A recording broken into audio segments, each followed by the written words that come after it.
Padre celestial, de nuevo soy yo, suplicándote otra vez, me prestes atención, Padre celestial. Padre celestial, abre por favor la puerta de bendición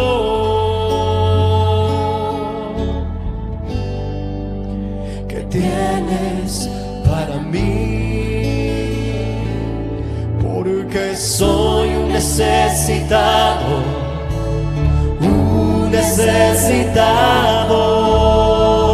que no sabe vivir sin tu presencia, un menesteroso, eso soy, un menesteroso que desea que tú lo visites, porque soy un necesitado,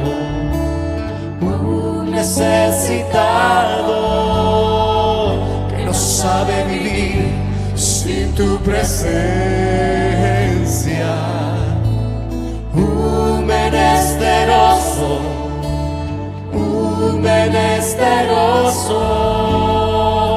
que desea que tú lo visites.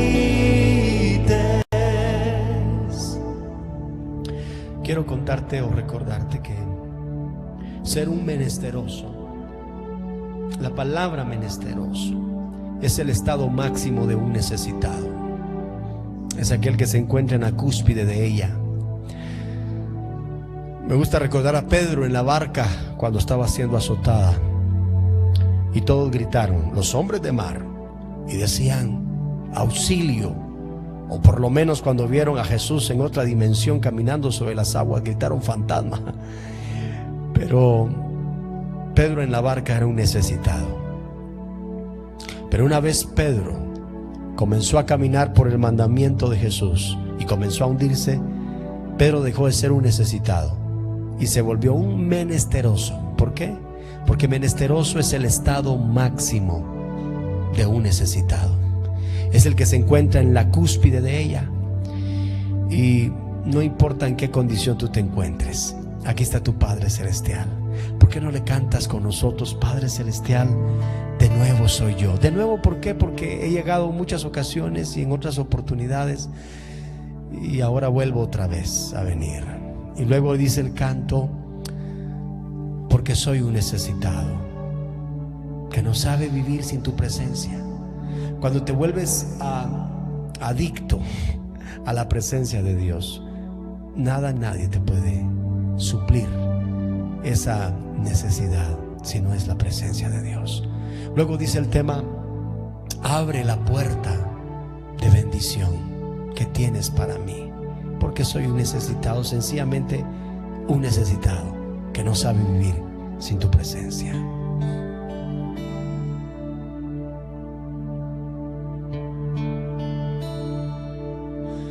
Padre Celestial, de nuevo soy yo, suplicándote otra vez, me prestes atención. Padre Celestial, abre por favor la puerta de bendición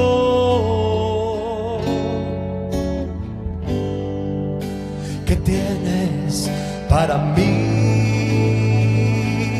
porque soy un necesitado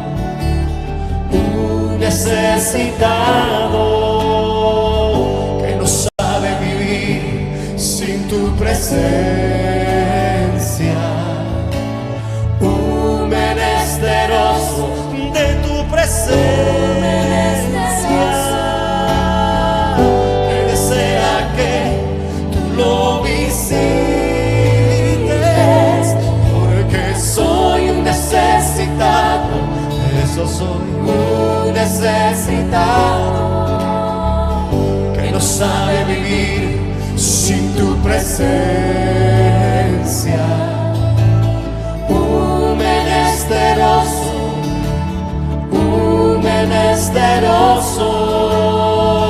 que desea que tú lo visites.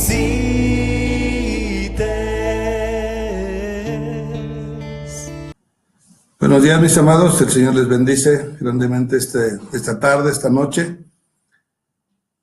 Gracias por acompañarnos una vez más a este webinar de la historia de la iglesia. Demos gracias a Dios, nuestro Padre Celestial, por acompañarnos, por guiarnos, por cuidarnos, protegernos. Gracias, Padre bendito, te alabamos y ponemos este estudio en tus manos. Bendito seas.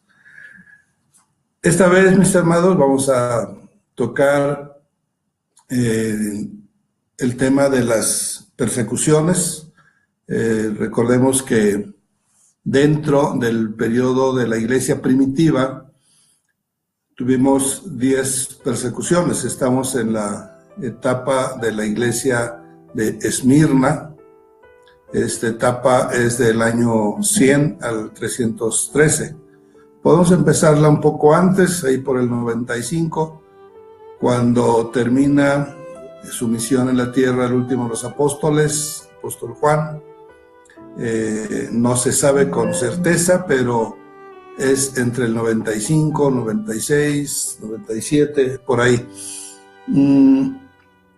Dentro de su periodo está la segunda persecución, es la frontera, diríamoslo así, entre el primer periodo y el segundo periodo. El periodo de la iglesia primitiva, lo repito, dentro de lo que es la historia de la iglesia que estamos estudiando, se divide en dos partes, lo que es el periodo de los apóstoles y lo que es el periodo de los padres apostólicos, o también llamados los padres de la iglesia. También dentro de ese periodo, además de las 10 persecuciones, pues vamos a ver ahí a cada uno, bueno, no a cada uno, pero a varios de los mártires. Antes de este periodo, dentro de la iglesia primitiva, pero en el periodo de los apóstoles, tuvimos una persecución, que fue la primera, la de Nerón.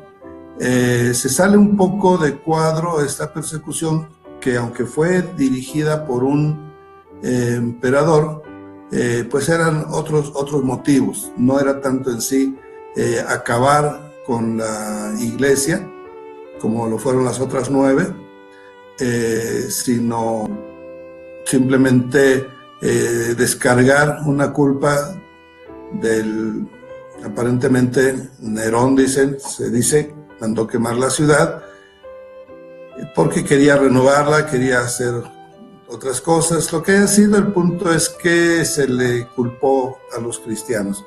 Pero vamos a empezar con los cortos de los videos que estamos presentando. Son extracciones de los videos de la historia de la iglesia.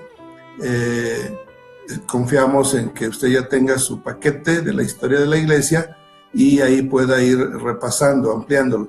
Ahorita lo que hacemos aquí es extraer algunas pequeñas porciones y agregar algunos contextos, analizar algunas partes al respecto. Y hoy no vamos a usar PowerPoint, vamos a ver cómo nos va haciendo el PowerPoint. Vamos a iniciar solamente porciones de video. Esta es la primera que les ponemos para entrar un poco en lo que son las persecuciones. No le vamos a hacer mucho tiempo, también es un resumen del resumen, pero... Historia de la Iglesia, capítulo 3. Las 10 persecuciones. Primera parte, siglo II. Se le llama a cada persecución con el nombre del emperador que da la orden. Sin una orden imperial, se podía odiar a los cristianos, pero no se les podía atacar abiertamente. Persecuciones del período apostólico. La primera persecución, de Nerón, de los años 64 al 68, corresponde al período anterior. Por causa del mal gobierno de Nerón, distrae al pueblo culpando a los cristianos del incendio de Roma. Lo fuerte de la persecución es solo en la capital. La segunda persecución, de Domiciano, de los años 81 al 96. Además del apóstol Juan, que fue desterrado a Patmos, hubo numerosos mártires que sufrieron durante esta persecución. Entre ellos estaban Simeón, obispo de Jerusalén, que fue crucificado. Flavia, hija de un senador romano, fue asimismo desterrada al Ponto. En el período de la Iglesia primitiva, tercera persecución, de Trajano y continuada por Adriano, entre el año 108 y 111. Llegó a ser tanta la inconformidad del pueblo hacia los cristianos y su negativa a seguir siendo adoradores de dioses falsos, que Trajano decidió extender una orden para castigar a aquellos que abandonaran la tradición romana. Por el bien y la unidad del imperio, si se retractan y adoran a nuestros dioses, deben ser liberados. Los que persistan, sin embargo, deben ser castigados. Que ningún cristiano, una vez traído ante un tribunal, quede exento de castigo sin que renuncie a su religión.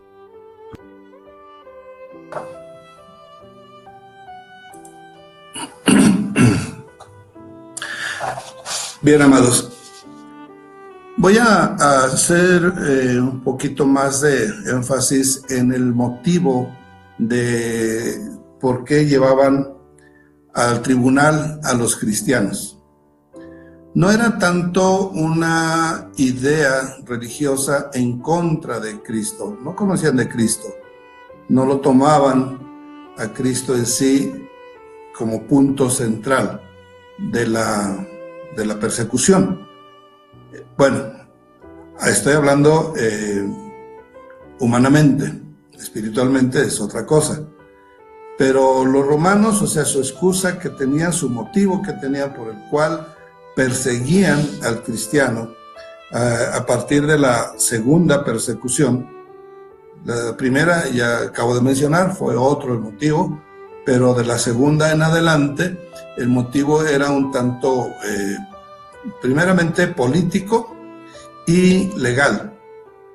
Político en cuanto a que el propósito de adorar al emperador, ni siquiera eso era tampoco por cuestión de religión, era política.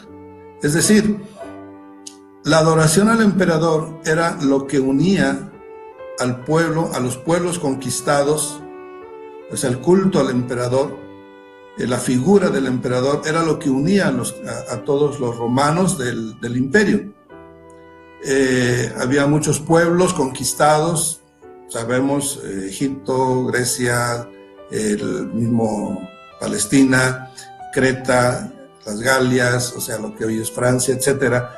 Pueblos muy dispares, muy disparejos, muy diferentes, religiones diferentes, dioses diferentes, y por ese medio de la religión es que los mantenían tranquilos, porque a diferencia de otros conquistadores, no les quitaban su religión. Se les permitía seguir teniendo su religión, cualquiera que fuera, adorar a su Dios, cualquiera que fuera. No importaba realmente cuál Dios tenía, no era motivo de discusión, pero sí tenían que tener cada quien, aparte de su religión, quemar incienso al emperador, es decir, rendirle culto.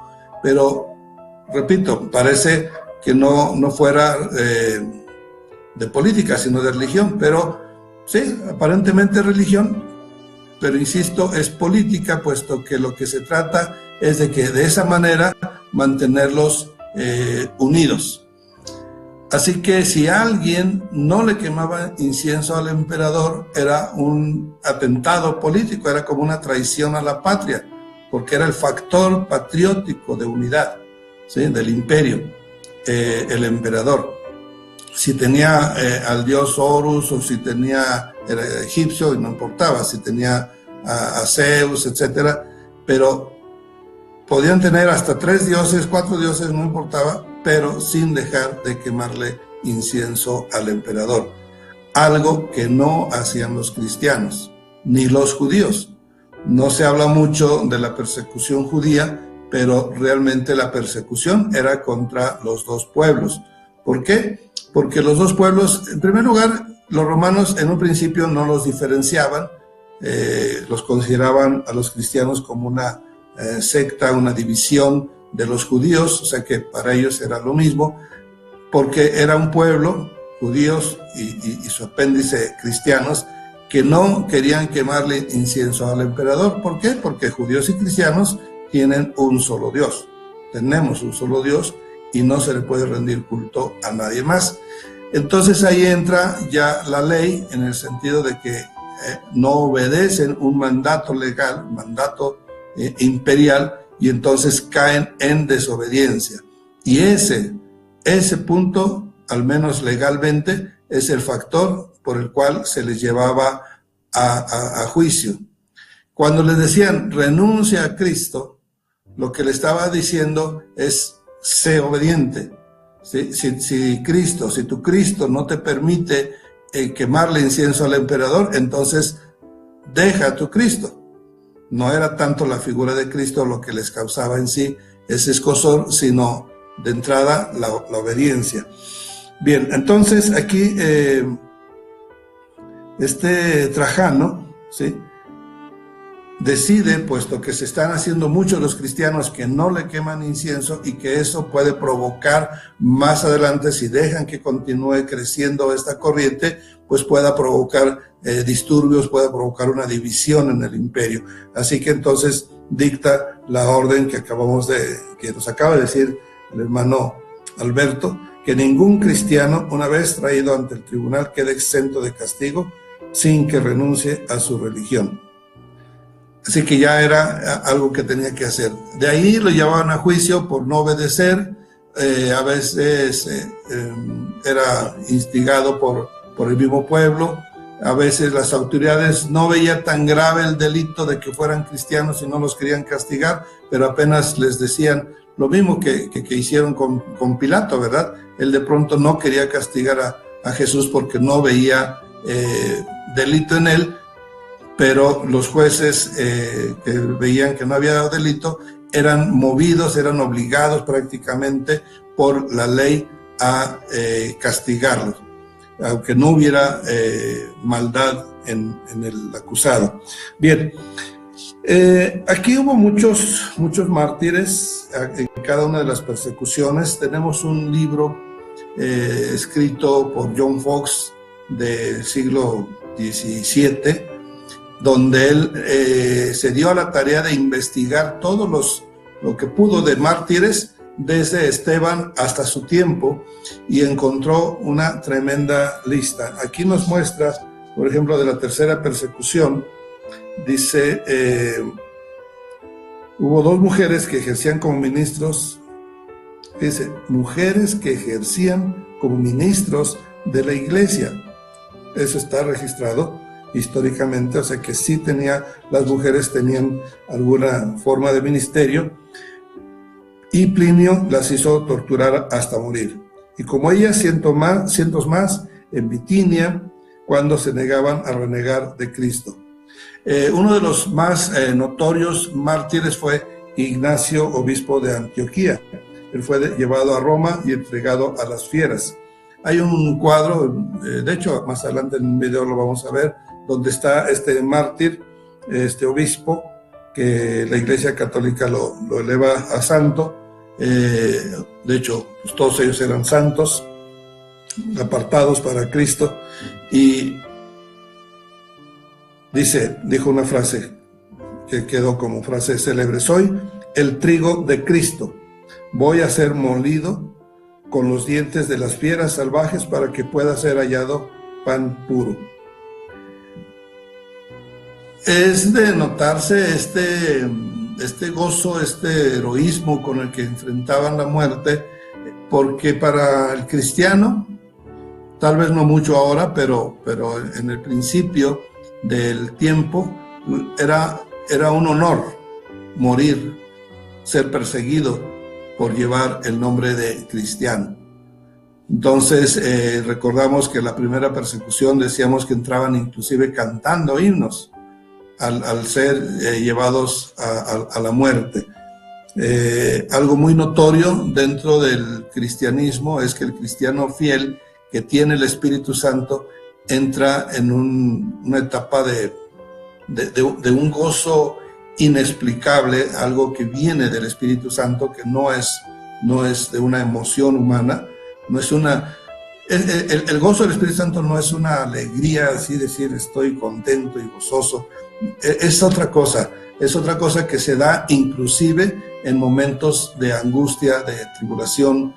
En una ocasión, en una iglesia en León, Guanajuato, supe de un matrimonio que les fue secuestrada su hija por pandilleros y que seguramente pues iban a abusar de ella y no sabía la familia qué iba a pasar y estaban en la inspección de policía y de pronto el hombre empieza a sentir un calor, ¿sí? Tenía horas, ya muchas horas que estaba perdida la jovencita, una niña de 15 años, y empieza a sentir un calor y de ahí le empieza a entrar un gozo, algo inexplicable porque la situación que estaban viviendo, pues imagínese usted que tenga su hijo, su hija perdidos, que no sabe qué le están haciendo en ese momento, que no sabe si la van a encontrar viva, etcétera, y que de pronto empieza a sentir gozo. ¿Cómo es eso?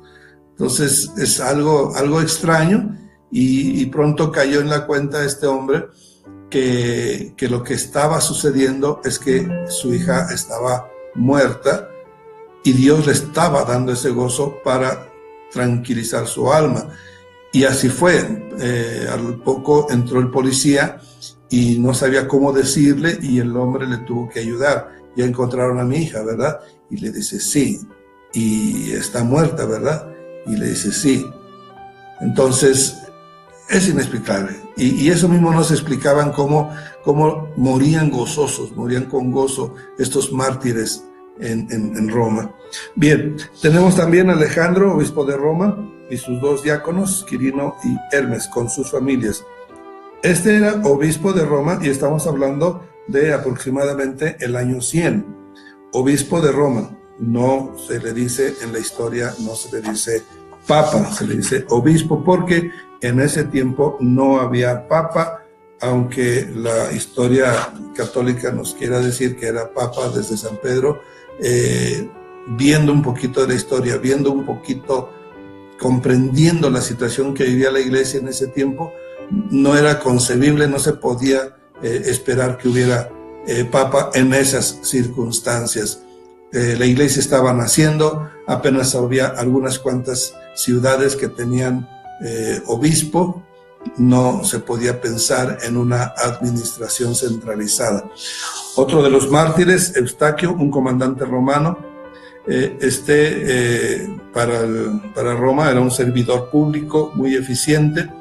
Cuando lo invita el emperador a celebrar sus éxitos, haciendo sacrificio a los dioses, este comandante se negó y a pesar de sus servicios fue martirizado con toda su familia.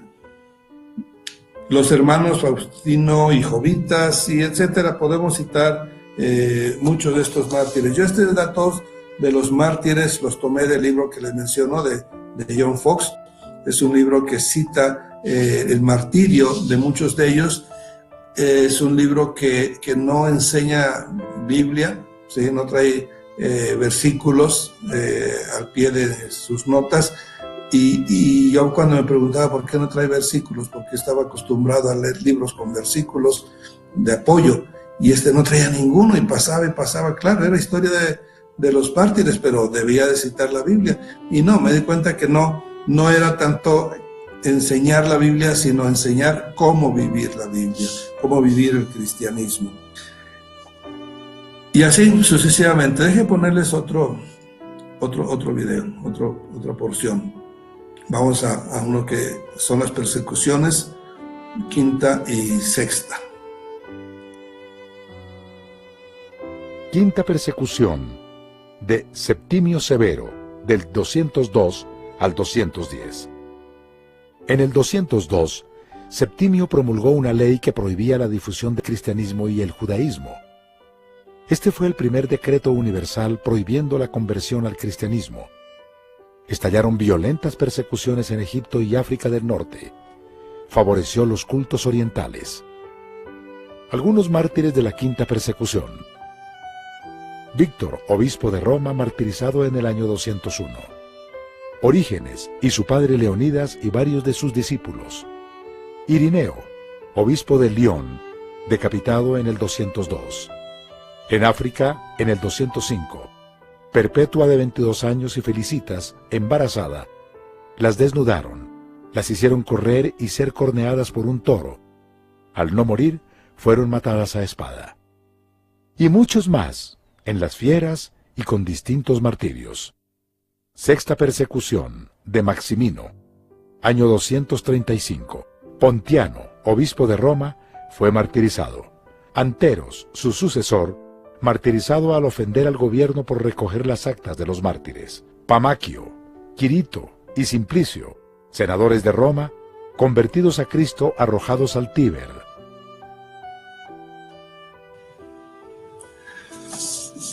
Aquí tengo uno porque nos dedicamos a la cuarta persecución, pero me llama mucho la atención la de Policarpo, el que era obispo en Esmirna, en el tiempo de la cuarta persecución. La cuarta fue entre el año 161 al 180. Policarpo, obispo de Esmirna, era ya un hombre anciano, o sea, no tuvieron, así que ni perdón los ancianos, ¿verdad? Ni las mujeres, ni los niños. Ahorita les voy a platicar un caso de unos niños. Él fue condenado a ser quemado en la plaza, pero el procónsul, viendo su avanzada edad, trató de disuadirlo y le dice esta frase: jura y te daré la libertad, blasfema contra Cristo. Y esta respuesta de Policarpo quedó mucho tiempo grabada en los corazones de los cristianos, porque hasta hoy nos llega y dijo él: durante 86 años le he servido y nunca me ha hecho mal alguno. ¿Cómo voy a blasfemar contra mi rey que me ha salvado? Y obviamente no hizo lo que le pedían. Entonces prendieron fuego a la fogata. ¿Y qué creen? Que la fogata no le quemó. No le pasó nada con la fogata.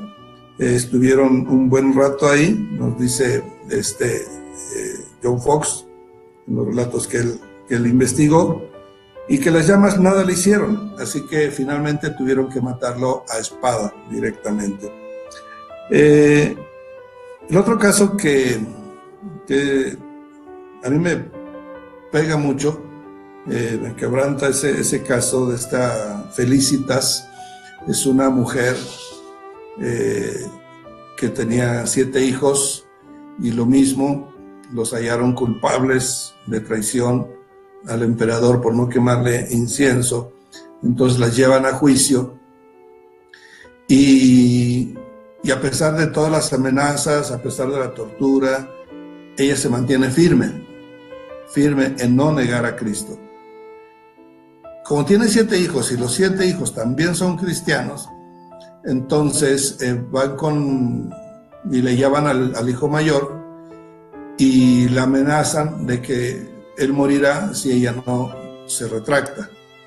Entonces lo ponen en una prensa al joven y piense un poco, no es solo historia, piense nada más qué efecto tendría en usted, si tuviera un hijo, ver que se lo pone en la prensa y empiezan a presionarlo, o sea, lo van a reventar, ¿sí? vivo, lo van a reventar y usted lo está viendo. Esta mujer, como cualquier madre, titubea y dice el hijo, cuando la ve, porque están en la misma zona, en la misma habitación, le dice el hijo: madre, duele, pero en unos momentos nos vemos en el cielo.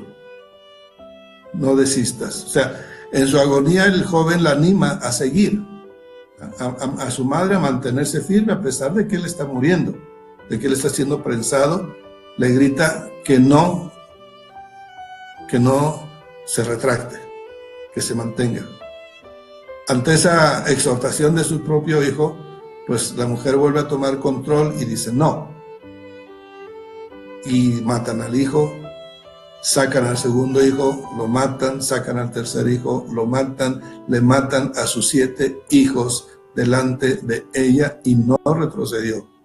Y a pesar de eso, a pesar de todo eso, se mantuvo firme y finalmente la mataron a ella misma. O sea, son casos que hoy no sé cómo los veamos, cómo los vea usted, pero poniéndonos un poquito en ese paisaje, en ese cuadro, entrar en esas vidas, vemos que realmente el amor por Cristo era muy grande. Y sigue siendo muy grande porque hoy cosas terribles, tremendas, las seguimos viendo. Aún en nuestros días pasan cosas muy fuertes de esa misma manera en países africanos, en países islámicos. Bien, hay más mártires. Justino, conocido como Justino mártir, cientos fueron decapitados por negarse a hacer sacrificios a Júpiter. Blandina, mujer que con sus oraciones alentaba a los demás hasta que la colgaron, exponiéndola ante las fieras como alimento. Ningún animal la tocó. La llevaron a las mazmorras y 3 veces hicieron lo mismo hasta que también la tuvieron que matar a espada. Vamos con otro pequeño corto. Vamos avanzando así en las persecuciones, es para dar la idea de cómo vivía ese periodo la Iglesia de Cristo. Séptima persecución de Decio, del 250 al 251. Esta fue la persecución que incluyó la totalidad del imperio y puso de una vez por todas a los cristianos fieles de un lado y a los menos fieles de otro. En el 250 ordenó que todos los ciudadanos del Imperio Romano fueran titulares de un documento que acreditara su fidelidad a las divinidades romanas. Todos los ciudadanos deberían hacer un sacrificio para mayor gloria del emperador en la presencia de un oficial romano, y así obtener un certificado, libellus, como prueba. La persecución de Decio tuvo repercusiones duraderas para la Iglesia. ¿Cómo deben ser tratados los que habían comprado un certificado o había hecho realmente el sacrificio? Parece que en la mayoría de las iglesias, los apóstatas fueron aceptados de nuevo al seno de la Iglesia. Algunos mártires de la séptima persecución: Alejandro y Espímaco, de Alejandría, fueron arrestados por ser cristianos. Fueron golpeados con estacas, desgarrados con garfios y al final quemados con fuego. Ágata, dama siciliana, de gran belleza y mayor piedad. Por su hermosura el gobernador se enamoró de ella, pero fue rechazado una y otra vez. En venganza al saber que era cristiana, fue flagelada, quemada con hierros candentes y desgarrada. Ella se mantuvo firme. Finalmente fue puesta sobre vidrio escarchado y devuelta a la cárcel donde murió el 5 de febrero del año 251. Y muchos más. Octava persecución de Valeriano, del 256 al 259. En el 256 Valeriano ordenó que todos los clérigos, obispos y ministros fueran obligados a realizar sacrificios a los dioses romanos y al emperador. En el 257 ratificó con un edicto el castigo al exilio para los que se negaran, pero al siguiente año decretó que el castigo fuera la muerte. Esto incluía a senadores, nobles y damas de alcurnia. Se prohibió a los cristianos visitar sus cementerios. Por esto tuvieron que usar las catatumbas para enterrar a los muertos cristianos. Algunos mártires de la octava persecución. Entre los ejecutados por Valeriano se encuentran Cipriano, obispo de Cartago, y Sixto II, obispo de Roma. Según una carta escrita por Dionisio durante este tiempo, hombres y mujeres, jóvenes y ancianos, doncellas y matronas, soldados y civiles, de toda edad y raza, algunos por la flagelación y el fuego, otros por la espada, han conquistado en la lucha y ganado sus coronas. La persecución terminó con la captura de Valeriano por Persia. Su hijo y sucesor Galiano revocó los edictos de su padre.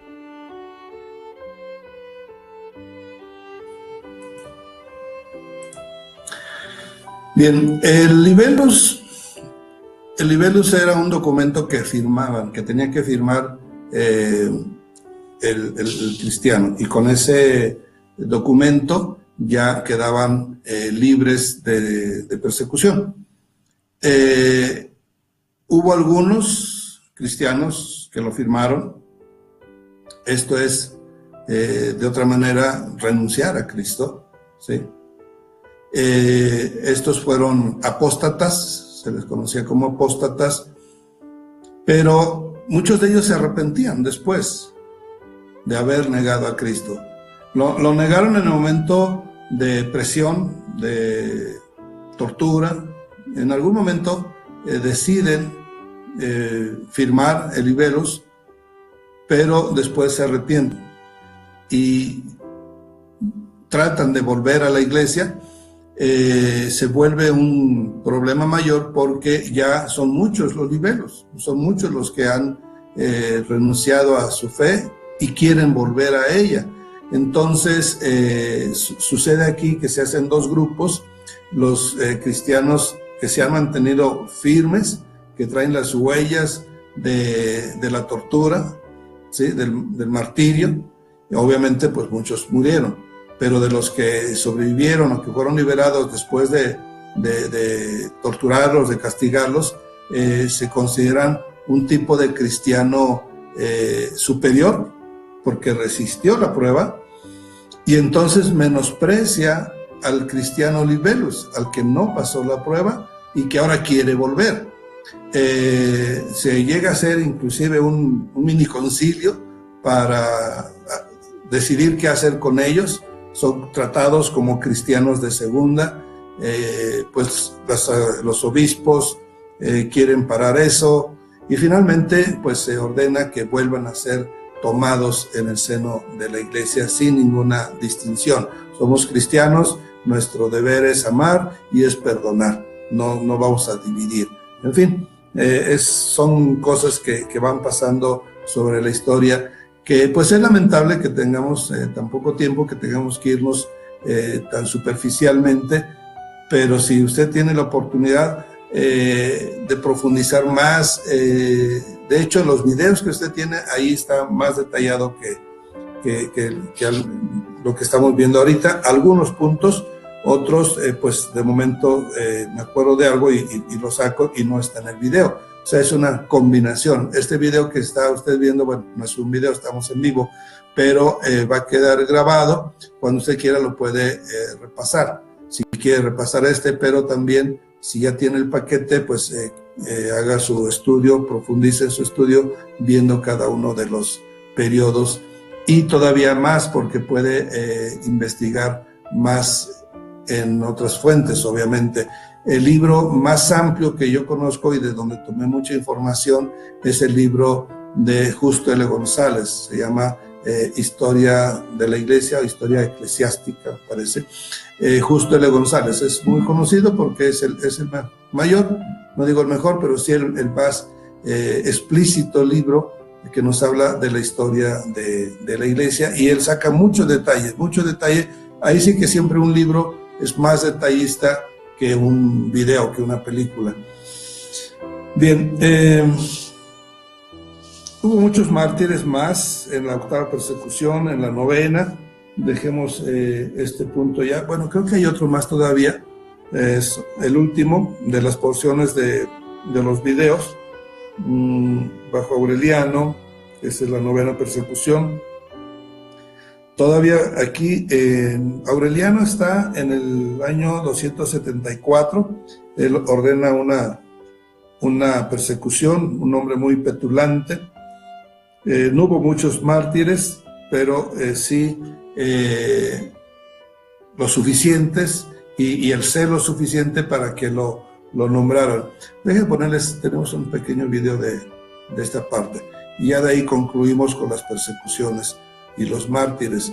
Repito, para entrar más en detalle de los mártires, así se llama el libro, puede adquirirlo en las librerías, búsquelo usted.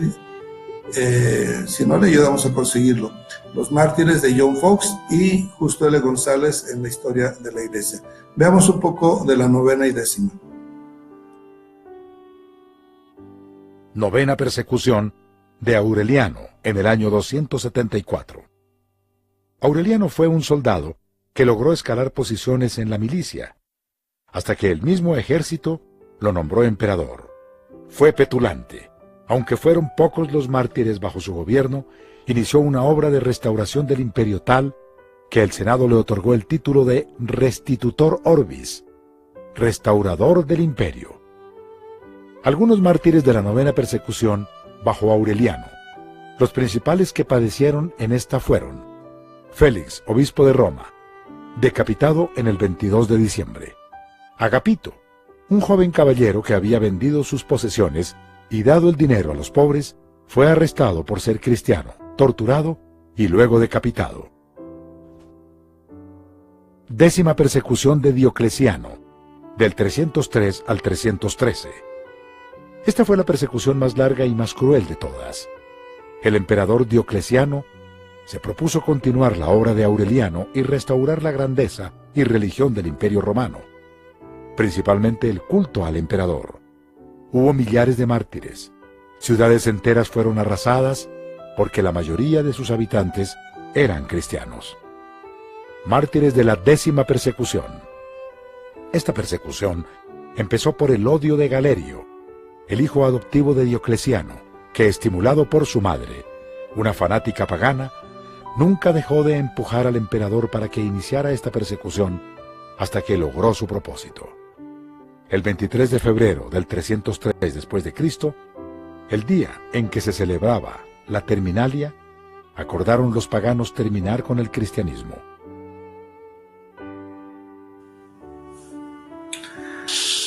Bien, durante todas estas persecuciones hubo una situación que usted habrá oído en algunas partes, se lee mucho acerca de las catacumbas. Esta era la forma de vida para los cristianos de la época, sobre todo en periodos de persecución. Déjeme decirle qué son las catacumbas.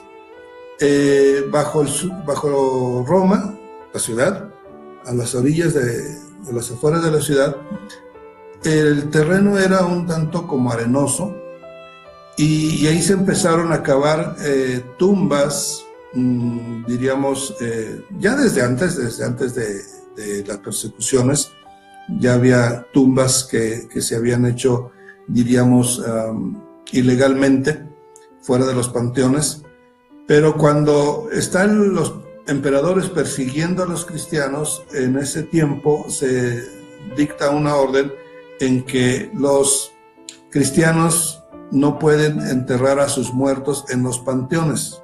El panteón, vamos a decir así, el panteón municipal, el panteón de la ciudad, solamente acepta los ciudadanos que están legalmente constituidos. Pero el cristiano no puede sepultar ahí a sus muertos, le tiene prohibido. Mire, para entenderlo, puedo relatar un poco cómo era aquí en México antes de Benito Juárez, antes de las leyes de reforma. Se les decía a los cementerios, se les decía Camposanto, y todavía en algunos pueblos puede decirse así, el Camposanto, quiere decir un lugar santo donde se entierra a los muertos. Es el panteón municipal, pero hoy es el panteón municipal, pero antes de la reforma eran panteones administrados por la iglesia. La iglesia antes de la reforma tenía mucho poder, la iglesia católica tenía mucho poder. La iglesia era la que casaba, la que daba el registro civil de nacimiento, que era el bautismo. No había un registro civil, no había, más bien era el registro de bautismo, y esos 3 documentos eran los que imperaban. El nacimiento lo controlaba la iglesia, el casamiento también, y la muerte también. Así que en esos panteones controlados por la iglesia solo podían ser enterrados los católicos. Si hubiera alguien que no fuera católico, un judío, un cristiano, que no había espacio para ellos, pero por ley no podía ser enterrado nadie que no fuera católico. Eso mismo pasaba en Roma, no podía ser enterrado nadie que fuera cristiano, no era tanto romano, sino que fuera cristiano. Así que entonces aprovecharon esa circunstancia de que ya existía ese lugar de las catacumbas, y allá fueron a ir a enterrar a sus muertos. Y se fue ampliando las redes de perforación que hacían, los túneles que hacían dentro de esa zona, que hay testimonios, ya avanzado el tiempo, hay de 250, donde si un soldado romano o alguien que entraba ahí no conocía el lugar, no era guiado por alguien que sí conocía, se perdía, podía llegar a perderse. O sea, se llegó a ser muy grande ese lugar. Había áreas donde había una explanada amplia, y ahí se hacían cultos, ¿sí?, en privado, pero en un inicio era solamente, primero para enterrar a los muertos, después ya fue un lugar de reunión, lugares de oración, ¿sí? Y fíjense que aquí pasa un detalle importante en relación con la adoración de las imágenes. Las imágenes, sabemos, y lo vamos a ver en la historia, que fueron las emperatrices, fueron, ya diríamos, el imperio en sí, el que indujo la adoración a las imágenes, no la iglesia primitiva, a pesar de que algunos historiadores justifican el culto a la imagen, porque dice, ya la iglesia primitiva lo hacía, y presentan algunas imágenes pintadas rústicamente en la pared de las catacumbas o catatumbas por los primeros cristianos. Bien, déjenme explicar. Esas imágenes que llegaron a encontrarse en esos lugares, hay una imagen de Noé, el arca de Noé, hay una imagen de Adán y Eva, hay una imagen de la Virgen cargando un niño, ¿sí?, de una mujer cargando un niño, que se entiende es la Virgen María y el niño Jesús. Bien, pero déjeme decirle por qué era esto. No eran imágenes que se les rindiera algún tipo de culto, pleitesía. No, en absoluto. Eran imágenes de enseñanza.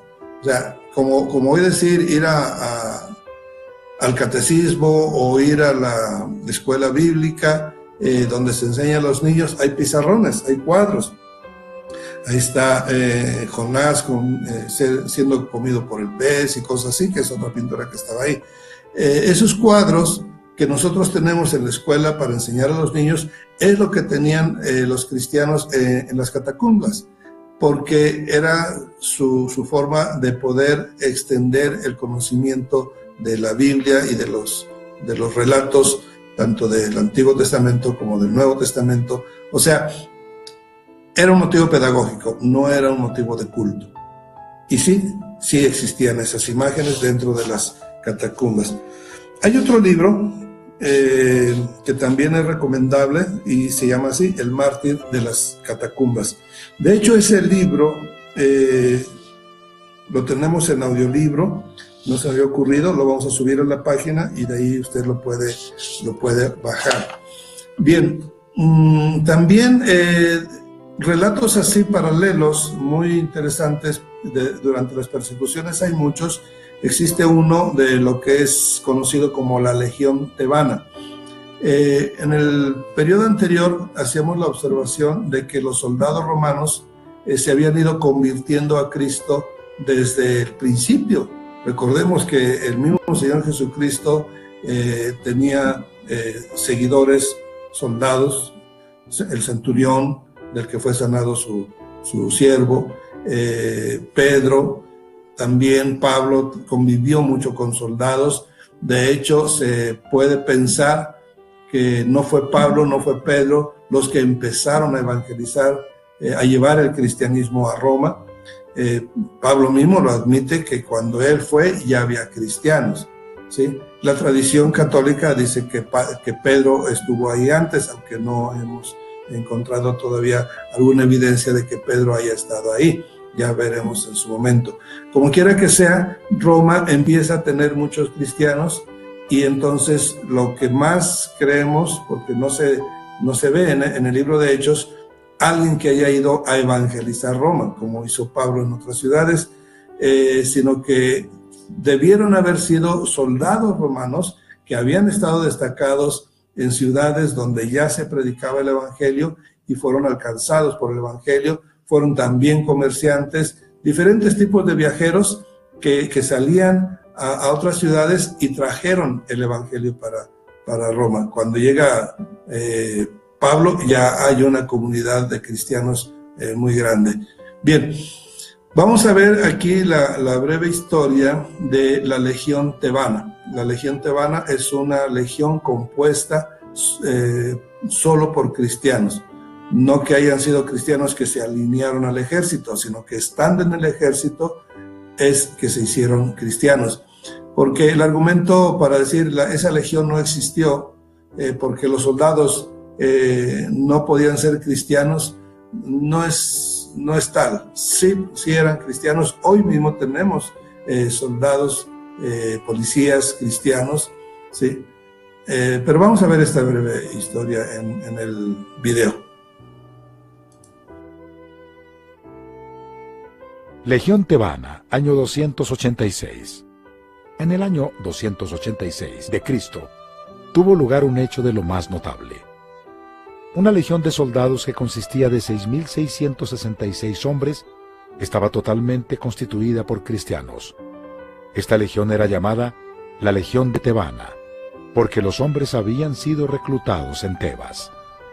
El emperador Maximiano, para este tiempo, ordenó un sacrificio general al que debía asistir todo el ejército. Y también ordenó que se debía tomar juramento de lealtad y al mismo tiempo que se debía jurar ayudar a la extirpación del cristianismo en las Galias. Alarmados ante estas órdenes, cada uno de los componentes de la Legión Tebana rehusó de manera absoluta sacrificar o tomar los juramentos prescritos. Esto enfureció de tal manera a Maximiano, que ordenó que toda la legión fuera diezmada, esto es, que se seleccionara a uno de cada 10 hombres y matarlo a espada. Habiéndose ejecutado esta sanguinaria orden, el resto permaneció inflexible, teniendo lugar una segunda decimación, y uno de cada 10 hombres de los que quedaban vivos fue muerto a espada. Este segundo castigo no tuvo más efectos que el primero. Los soldados se mantuvieron firmes en su decisión y en sus principios, pero por consejo de sus oficiales, hicieron una protesta de fidelidad a su emperador. Se podría pensar que esto iba a ablandar al emperador, pero tuvo el efecto contrario, porque encolerizado, ante la perseverancia y unanimidad que demostraban, ordenó que toda la legión fuera muerta, lo que fue efectivamente ejecutado por las otras tropas, que los despedazaron con sus espadas el 22 de septiembre del 286. John Fox, Libro de los Mártires. Este es otro relato que encontramos ahí, aunque también lo encontramos en otros medios ya publicados posteriormente.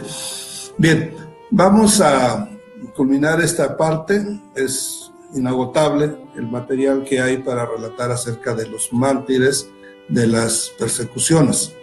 Solamente quiero dejar claro que esto nos ratifica el hecho de que la iglesia, el camino de la iglesia está marcado por, sí, el evangelio, la palabra de Dios, pero también por la sangre de los mártires. Fue iniciada, fue comprada, fuimos comprados con la sangre de Cristo, pero después son los cristianos los que también siguen alimentando esa fuerza, ese poder de la palabra a través de la sangre que ha sido derramada.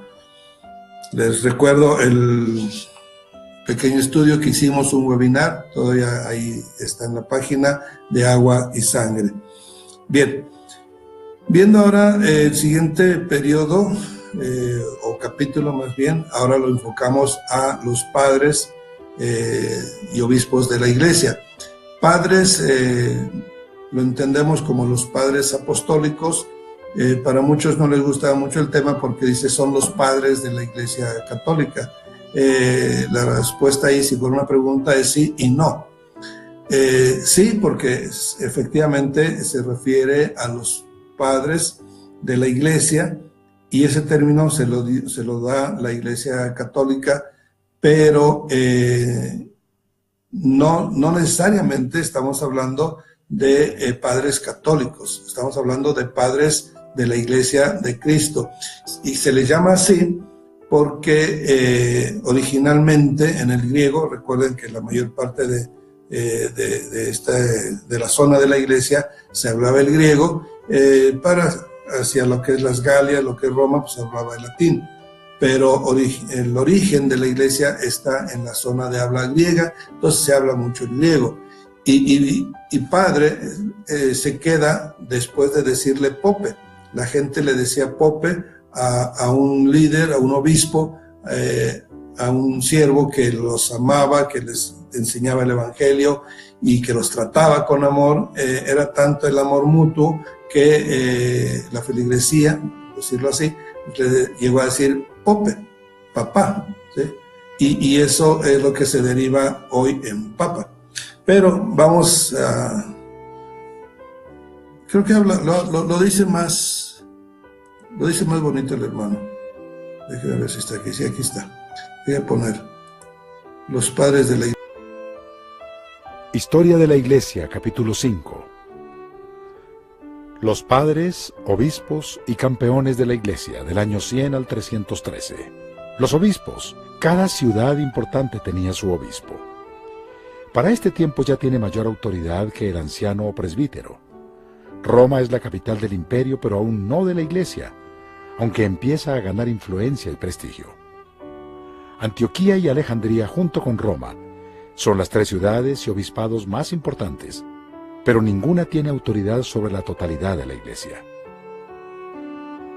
Los padres de la Iglesia, título dado por la Iglesia Católica, se refiere a los principales líderes, los más preparados y de mayor influencia.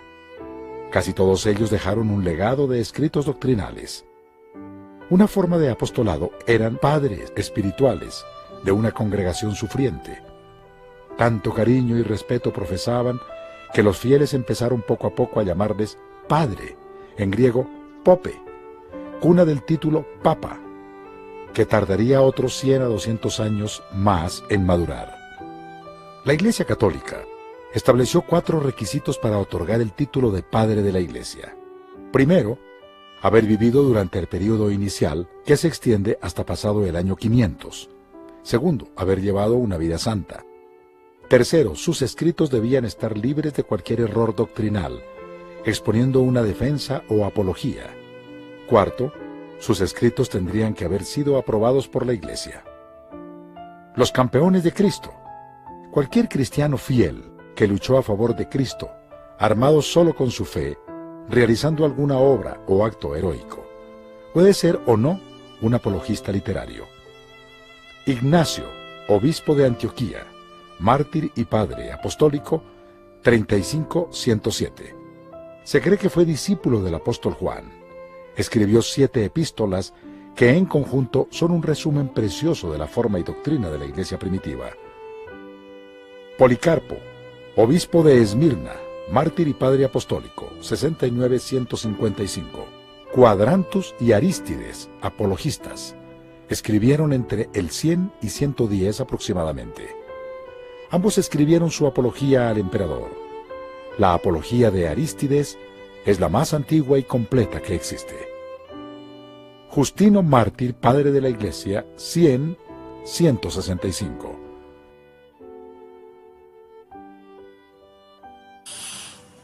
Bien, mis amados, el llamado padre de la Iglesia entonces no es precisamente el sacerdote que hoy conocemos. Ya empezamos a ver algunas de estas notas de algunos de ellos. Y también quiero decirles que el padre de la iglesia, o en su origen, eran los discípulos directos de los apóstoles. Cuando ya no estuvieron los apóstoles, estos discípulos se convierten en los dirigentes de la iglesia, son a los primeros en llamarles así, padres de la iglesia, pero eso se le llama posteriormente. Realmente en su momento el título que tenían era el de obispo o el de anciano. Vamos a ver más adelantito la otra parte del video correspondiente a los padres, donde se nos explica cuál era el requisito para llamarles de esa manera, pero ya estamos hablando de requisitos que establece la Iglesia Católica hacia el 500, cuando ya es Iglesia Católica, pero cuando existieron era todavía la Iglesia primitiva. Miren, como oficialmente por muchos siglos la única iglesia que existió fue la católica, entonces muchas de las cosas que hizo la iglesia primitiva se le adjudican a la católica, se apropia, por decirlo de una manera, solamente por entender, sin faltar al respeto, sin la intención de faltar al respeto, solamente para que se entienda el concepto, o sea, la realización de estos hechos, es que se van adoptando formas. Entonces, por ejemplo, uno de estos padres, cualquiera de ellos que podamos mencionar antes de la Iglesia Católica, ¿quién sería? De los Cipriano de Cartago, por ejemplo. Cipriano de Cartago, del 258, todavía no existía la Iglesia Católica como tal, era iglesia primitiva. Entonces, a este obispo, que era un obispo de la iglesia primitiva, hoy la Iglesia Católica le dice San Cipriano, o sea, lo adopta como un santo católico. A Justino Mártir lo adopta como un santo católico, San Justino Mártir, ¿sí? San Policarpo, San Clemente, San Tertuliano. O sea, estos personajes que hicieron mucho por la Iglesia en su tiempo, son tomados después como santos, ¿sí? Pero no por eso quiere decir que sean de la Iglesia Católica, es de la Iglesia de Cristo, ¿sí? Y tanto pueden ser, la católica pues los venera, ¿verdad? Nosotros los respetamos y podemos leer sus escritos, nada que ver sus escritos originales con la doctrina católica, porque era solamente la doctrina evangélica cristiana la que existía en ese momento. Pero hay esas confusiones, y si la Iglesia Católica lo toma como su santo, entonces ya nosotros decimos, no voy a leer sus libros porque es una doctrina católica. No, ese es un error, ¿sí? Su doctrina es la doctrina de los apóstoles, lo que ellos aprendieron, interpretaron, entendieron y enseñaron, ¿verdad? Bien. De una vez les voy a poner el segundo para pasar ahorita de los padres y entramos a otro tema. La parte 2. Clemente de Alejandría vivió entre el 150 y 215. Contemporáneo de Séptimio Severo, fue alumno del filósofo cristiano Pantaenaus en Alejandría. Se convirtió del paganismo, escritor, teólogo y profesor. Orígenes fue su discípulo. Escribió El pensamiento y la voluntad de Dios exhortan, educan y perfeccionan al verdadero cristiano. Su teología doctrinal estaba pensada para conducir al cristiano maduro al conocimiento perfecto. Tertuliano, 160 a 220. Tertuliano nació en Cartago, hijo de un centurión romano. Tras estudiar Derecho, ejerció en Roma, donde entre el 190 y el 195 se convirtió al cristianismo. Fue presbítero de la iglesia de Cartago. Hacia el 207 llegó a ser el más destacado líder del montanismo, movimiento cristiano que fomentó las profecías y practicó una rigurosa forma de ascetismo. Celoso paladín del cristianismo, Tertuliano escribió numerosos tratados teológicos, 31 de los cuales se conservan en la actualidad. En ellos defiende el cristianismo, refuta las herejías y analiza ciertos aspectos prácticos, morales o de disciplina eclesiástica. Cipriano de Cartago, obispo y padre de la Iglesia, 200 a 258. De origen noble, al convertirse entrega su fortuna a los pobres. Huyó de Cartago cuando la persecución de Decio. Muchos de esa iglesia apostataron vencidos por el temor. Entra en conflicto con el obispo Esteban de Roma, Papa Esteban I, según la Iglesia Católica. Vamos a ver unos de los obispos de Jerusalén y de Roma. En Roma se les llama papas en la Iglesia Católica, pero déjenme aclarar este punto, otra vez, insistir en ello más bien, porque todos estos obispos sí existieron, están en la historia. Tenemos dos fuentes históricas, las tradicionales católicas y las de otros escritores más, no sé cómo decirles, objetivos, neutrales, no católicos, pues. Entonces, en las dos historias tenemos estos personajes. Los obispos de Roma, también están los obispos de Cartago, los obispos de Alejandría, los obispos de Antioquía, los obispos de Jerusalén. Bien, durante ese periodo van creciendo los obispados. Para cuando llegamos al final del periodo ya hay 1500 ciudades que tienen obispo. Esos obispos tienen autoridad cada uno en su ciudad. Eso es lo que tiene más sentido, ¿sí? No era el tiempo de que un obispo dirigiera a otros de otra ciudad. Apenas, en la situación de persecuciones y todo eso, apenas podían controlar su propia ciudad.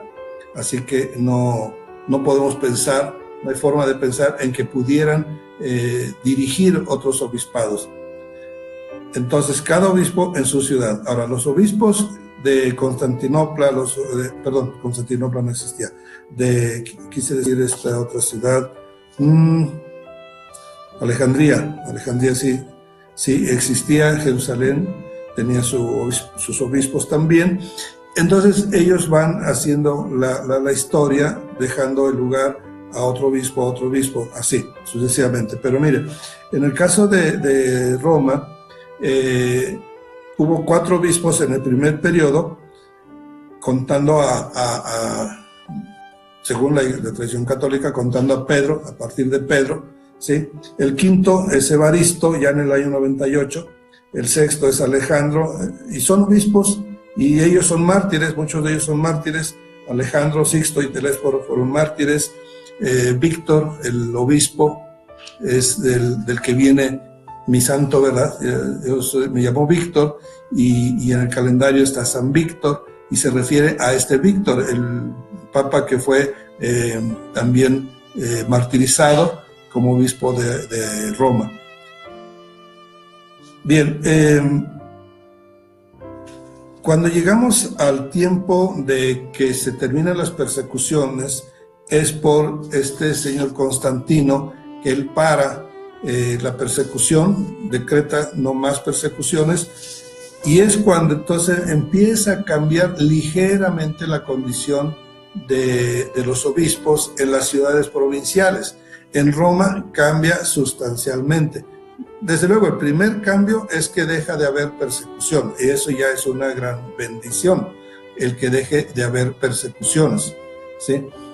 Cuando se convierte este señor Constantino, es cuando paran esas persecuciones, y usted, si estuviera ahí, diría, qué bendición. Bien, vamos a ver. Pero antes déjeme concluir esto de los obispos, que estaba buscando otros más. Pero todos ellos es una historia larga, todos ellos están registrados en la historia, muchos son mártires, pero son solo obispos, no son papas.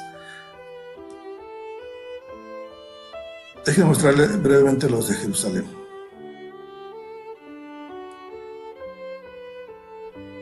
Obispos de Jerusalén, entre los años 34 y 112 aproximadamente. Después de Jacobo y Simeón, Jerusalén dejó de tener la supremacía de la Iglesia al trasladarse los principales a Antioquía, como consecuencia de la persecución judía y las guerras posteriores entre judíos y romanos. Ninguno de estos obispos recibió el título de papa, ni siquiera Jacobo, que fue el primer obispo de la Iglesia, mucho antes que Pedro y Pablo estuvieran en Roma. Obispos de Roma, el papado. Sí, es lo que sigue a continuación, los obispos de Roma, pero pues son nombres que hoy no nos dicen nada, nada más en el entendido de que todo el imperio estaba gobernado por el emperador, y hasta ahí cada uno de las ciudades con sus obispos era independiente uno del otro. Cuando empezamos a ver la autoridad centralizada desde Roma, está centralizada pero por el emperador, no por el papa. Bien, tenemos ahí también el credo de los apóstoles.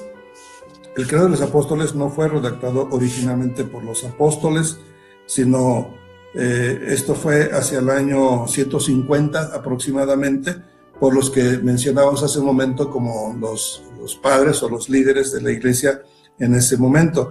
Y eso se veía obligado a hacer por la necesidad de centralizar la doctrina, porque como estábamos hablando de que son obispos diferentes y con poca comunión unos con otros por las distancias, por las dificultades, por las persecuciones, entonces esto podía propiciar que se adoptaran formas diferentes de doctrina. Así que entonces se dan a basar la doctrina central en este credo de los apóstoles. Se hacía en forma de pregunta, se declaraban los principios de la doctrina más fundamental. Empieza diciendo: ¿crees en Dios Padre Todopoderoso? ¿Crees en Cristo Jesús, Hijo de Dios, que nació del Espíritu Santo y de María la Virgen, que fue crucificado por Poncio Pilatos y murió y se levantó de nuevo al tercer día, vivió de entre los muertos y descendió al cielo, vivo de entre los muertos y descendió al cielo y se sentó a la diestra del Padre y vendrá a juzgar a los vivos y a los muertos? ¿Crees en el Espíritu Santo, en la Santa Iglesia y en la resurrección de la carne? Eso era lo que se confesaban para reafirmar su doctrina. Más aparte, pues las doctrinas que iban sacando en sus libros los apóstoles. Era una forma, los discípulos de los apóstoles, era una forma de continuar la esencia doctrinal. En simbología cristiana, ¿se acuerdan? No sé si usted estaba ahí, pero tenemos varias formas de identificar al cristiano. Básicamente lo que usaba el cristiano para identificarse entre sí era el ixoye, ese que hoy es muy famoso en las librerías, lo compra un cristiano y se lo pone en el auto, y es una forma de identificar. Dice: ahí va el auto de un cristiano. Después ya el cristiano ya vendió el auto y el auto sigue siendo cristiano porque sigue teniendo ahí su sellito. ¿Sabe cómo lo dibujaban? ¿Por qué salió esa imagen? Es uno de los símbolos. Hay varios, les decía, pero vamos a poner uno nada más, que es el ixoye. Déjeme ponérselo en la pizarra. Mire, cuando se encontraban dos cristianos en el camino, en el campo, como había posibilidad de ser acusado de ser cristiano, entonces siempre hablaban con desconfianza y se cuidaba uno del otro. Pero si un cristiano se paraba, estaban platicando uno frente al otro, disimuladamente uno de ellos hacía esta línea con su vara, que siempre cargaba su bastón. Y eso pues no significa nada, sobre todo para el que no conoce nada, ¿verdad? Pero si resulta que sí era un cristiano el que tenía enfrente, con el que estaba platicando, entonces el otro trazaba otra línea. Y esa ya era la clave secreta, como quien dice, ¿verdad? Para decir: los dos somos cristianos, gloria a Dios, y ya empezaba la charla más abierta. Ya siquiera ahí le pone el ojito, pez. Porque el ixoye significa pez, la palabra como tal, pero el acrónimo son la I, es Ixus, que quiere decir Jesús, la X es Cristo, y la O es Theos, Dios, y luego la Y, que significa hijo, y luego la E, que significa Salvador, Ixoye. Jesús, Cristo, Hijo de Dios Salvador. Eso es lo que está diciendo este símbolo. Bien, hay mucho más de la simbología, pero vamos a entrar ya en la etapa final del capítulo de hoy, y vamos a hablar entonces de lo que pasa cuando viene ya el final de las persecuciones. Hemos hecho así un breve resumen, estoy platicando, casi que estoy platicando algunos elementos de esta parte de la historia, y vamos a concluirla. ¿Cuándo concluye? Concluye en el año 313, ¿sí? Está vigente todavía la última de las persecuciones, la 10ª, todavía está vigente por decreto, ¿sí? Pero llega el momento en que en Roma hay tres gobiernos. Tenemos otro video al respecto, no sé qué, ya no. Están dos, están los gnósticos y los montanistas, pero dejémoslo ahí. Por decreto todavía está viva la persecución, pero resulta que ahora se han hecho ese emperador, el último, hizo una división del imperio, y hay tres emperadores, y empiezan a pelear entre ellos. Entonces Constantino, uno de los tres, y Licinio, sí, que por cierto era su yerno, para unir fuerzas había dado a su hija en matrimonio con el otro emperador, pero resulta que acaban peleando entre ellos en guerra, y ese es un relato muy, muy conocido históricamente. ¿Quién lo escribió originalmente? No sé, pero ahí está escrito en la historia, donde dice que este emperador, cuando estaba en el monte Milvio, se apareció en el cielo una cruz, para él era una señal, y le dice la señal, las letras que él ve en esa visión: con este signo vencerás, o sea, con el signo de la cruz. Y al otro día sale a la batalla habiendo hecho un escudo donde está el signo de la cruz, y según los relatos venció muy fácilmente su victoria del puente, y eso le abrió el camino a unir las dos facciones del imperio. Y ya después al otro emperador pues también lo acabaron, ¿verdad? El punto es que a partir de esa visión, ¿sí?, Constantino queda impresionado por Cristo, por el Dios de los cristianos, y llega a decir: amo al Dios de los cristianos, pero desprecio a los cristianos. No sabemos con exactitud si Constantino realmente se convierte o fue una medida política. Para muchos fue cuestión política, porque el cristianismo estaba creciendo mucho. En ese momento era el 10% de la población. No sé si el 10% lo hubiera movido a tomar esa decisión. La otra es que sí fue efectiva su conversión.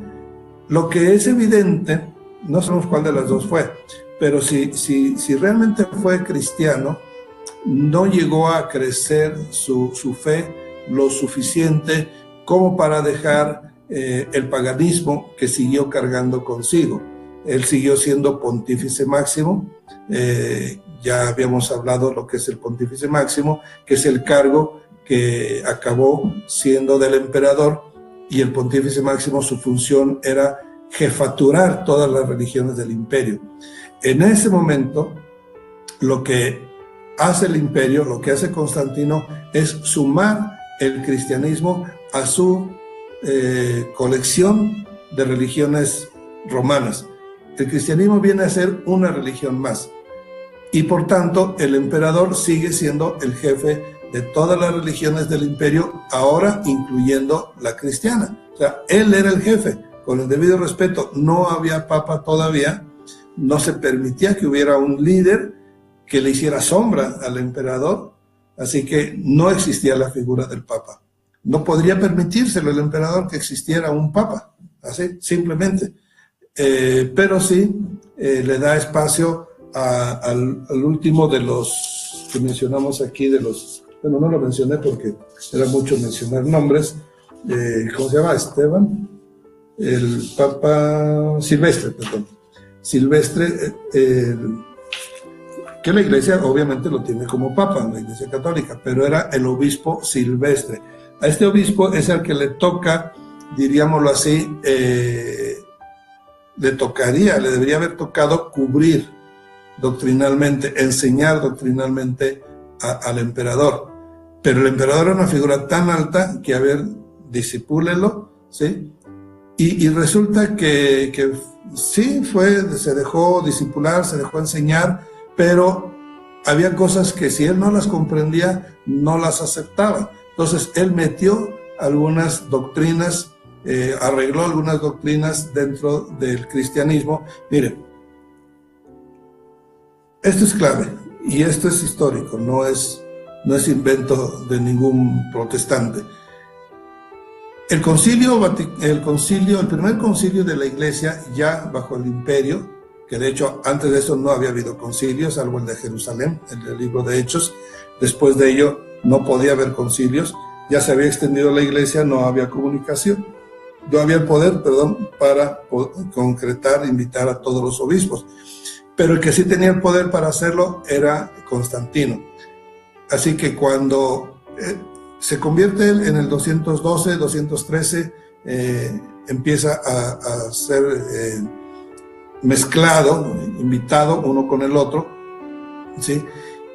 Y como hay mucha diferencia doctrinal, quieren unificarla otra vez, hablando hace un momento acabo de leer una porción de lo que es el Credo de los Apóstoles. La siguiente corrección de doctrina se hace en el concilio de Nicea, ¿sí? En el año 325. Estamos hablando de 12 años de vida cristiana de Constantino y ya es el jefe de la iglesia. O sea, desde el principio es el jefe de la iglesia, aunque no lo entienda, pero conforme la fue entendiendo, dice, vamos a unificar la doctrina. Y entonces convoca, y ahí está en la historia hay un diccionario, bueno, en los diccionarios, en las enciclopedias católicas, usted puede encontrar que el que convoca al concilio no es el Papa, no existe el Papa, sino que es el emperador Constantino. Él convoca ese concilio donde se establece la doctrina, diríamos, definitiva de lo que ya va a ser ahora la Iglesia Católica. Ya no es solamente la Iglesia primitiva, que deja de ser ya iglesia primitiva, ahora ya se convierte en iglesia, se va convirtiendo en un lapso muy breve en iglesia católica. Constantino toda su vida estuvo en esa condición. Al final de su vida se hizo bautizar, o sea, durante toda su vida no se había bautizado, su vida cristiana no se había querido bautizar porque sabía lo que implicaba bautizarse, un compromiso que tenía que dejar más cosas que él no quería dejar. Así que hasta el último fue cuando ya en su lecho de muerte acepta ser bautizado. ¿Y quién lo bautiza? Un obispo arriano. Es decir, Constantino termina siendo arriano. ¿Qué es el arrianismo? Es una forma de pensamiento que no acepta que Jesucristo es Dios. Existe Jesucristo, es el fundador del cristianismo, pero no es Dios, es un nombre. Ese es el arrianismo y hoy lo vemos, ese arrianismo, en Testigos de Jehová, por ejemplo. Entonces haga de cuenta que la iglesia en ese momento era estilo Testigos de Jehová de hoy. Estuvo así ambivalente. El concilio de Nicea establece Padre, Hijo y Espíritu Santo, pero después el arrianismo dice, no, Jesucristo no es Dios, no, el Espíritu Santo no es Dios, es una fuerza, Dios es uno nada más, etcétera, y se hace ahí el primer lío acerca de la Trinidad y el unitarismo o unicismo. Bien, se nos va acabando el tiempo, vamos rápido.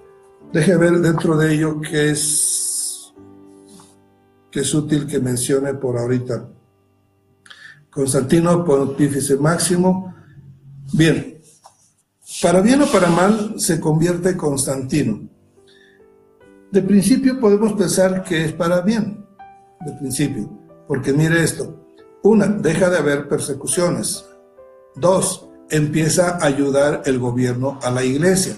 Si eso es bueno, véalo usted de esa forma. Se convierte de pronto este emperador, se deja de perseguir, ya había fama del cristianismo, y ahora con el emperador convertido, imagínense lo que pasa. Se vuelve una moda tremenda, ¿verdad? Donde ahora todo el mundo quiere ser cristiano para seguir al emperador. Por algo se hizo cristiano el emperador y se va, diríamos, la cargada para allá. Pero imagínese usted, nada más para que tenga una idea, para que vea cómo se convirtió Roma al cristianismo, donde tenemos una iglesia recién era perseguida, escondida, en secreto, y ahora ya está a la luz, y ahora ya puede ir cualquiera a sus cultos. Imaginen una iglesia, vamos a decir, grandecita para las circunstancias, de 100 personas. Una iglesia de 100 personas, fiel, con la doctrina correcta, ¿sí? Y de pronto empieza a llegar gente, no por convicción, no se ha convertido, llega porque quiere conocer del cristianismo, de acuerdo, llega a ser discipulada, algunos ya se empiezan bautizándose, etcétera, y en poquísimo tiempo esa iglesia de 100 miembros ya se convirtió en 1000. Entonces, la lógica nos permite ver que es posible que en breve tiempo esas 900 personas se hubiesen arrepentido, hubiesen hecho su acto de fe, se hubiesen bautizado con convicción, ¿sí? Tuvieron cierto entendimiento, pero difícilmente podemos empezar a pensar que hubiera habido convicción. Entonces, ¿qué pasó ahí? Que se empieza a mezclar, ¿sí?, entre gente bien convertida y la mayoría de la gente no muy bien convertida. Y esas personas todavía traen cosas en su alma, todavía traen adoración a sus dioses, todavía traen el anhelo de adorar a alguien, ¿sí?, alguien visible, quiero decir, sus imágenes, etcétera. Y entonces, una mezcla en esa iglesita de que era de 100, que ahora es de 1000, empieza esa batalla, doctrinal por lo menos, pero también de poder. ¿Por qué? Porque el cristiano tradicional, creyente fiel, pues no le interesa el poder, o sea, no hay un poder que buscar, que perseguir. Pero en cuanto se convierte en una iglesia parte del imperio, donde el emperador empieza a dar dádivas a los obispos, porque esa era la regla que tenía el imperio con los sacerdotes de las religiones, les daba ayuda, ¿sí? Les empieza a dar los templos que antes eran de Zeus, que antes eran de Afrodita, ¿sí? Ya están semivacíos, entonces se los quita el gobierno y se los da al cristianismo, que está creciendo. Entonces ya tienen templo, tienen dinero, tienen dádivas, tienen poder. Y ahora, ¿qué es lo que tenemos? De esas 900 personas que llegaron, que muchos de ellos vienen de una, ¿cómo se dice? Un background, una forma de vida donde los sacerdotes tienen poder, donde los sacerdotes son los que parten el queso, reciben las dádivas, y pronto la iglesia empieza a tener otro tipo de liderazgo. Y ya no son los más espirituales, sino son los más astutos. Entonces ahí lamentablemente se empieza a echar a perder, y esa situación de que si fue para bien o fue para mal, ahí ya podemos entenderlo, ¿verdad? Ahora, ¿qué hace el cristiano? ¿Qué hace el líder? Se tiene que dejar llevar, no puede contra las masas, no puede decirle al emperador: disculpe, emperador, está usted equivocado, ¿sí? Es casi un dios, o era casi un dios antes de eso, pero sigue siendo una persona muy poderosa, muy inalcanzable. Entonces corrija al emperador. Pídale que sus sacerdotes del templo, del ex templo de Zeus, pues no vayan a la iglesia hasta que se conviertan, hasta que se arrepientan. ¿Cómo lo hace? Es una situación que se hace muy difícil. Entonces la mayoría de los líderes entran a la corriente, como hoy están entrando todavía muchos a la corriente de iglesia-gobierno, ¿sí? Así que los que no están de acuerdo, los que ven que esto no es para bien, sino que es para mal, optan por salirse inclusive de la ciudad, no solamente de la iglesia, sino de la ciudad, y empiezan a hacer comunidades alejadas de Roma, donde ya entonces ahora empiezan a ser proscritas, ¿verdad? Van a ser iglesias contrarias. Eso es lo que vamos a ver a partir del siguiente tema. Dejamos cortado lo de Constantino aquí, empezamos hoy y lo continuamos en la siguiente sesión, porque ya ahí ya es otro periodo. Termina ya la iglesia primitiva en este año 313, que también, lo recuerdo, se llamó Iglesia Católica Antigua. O sea, sí se llamaba Iglesia Católica, pero los historiadores, para diferenciarla, le dicen a la iglesia de antes del 313, si le quiere decir Iglesia Católica, dígale Iglesia Católica, pero agréguele la palabra antigua. Iglesia Católica Antigua es igual que Iglesia Primitiva.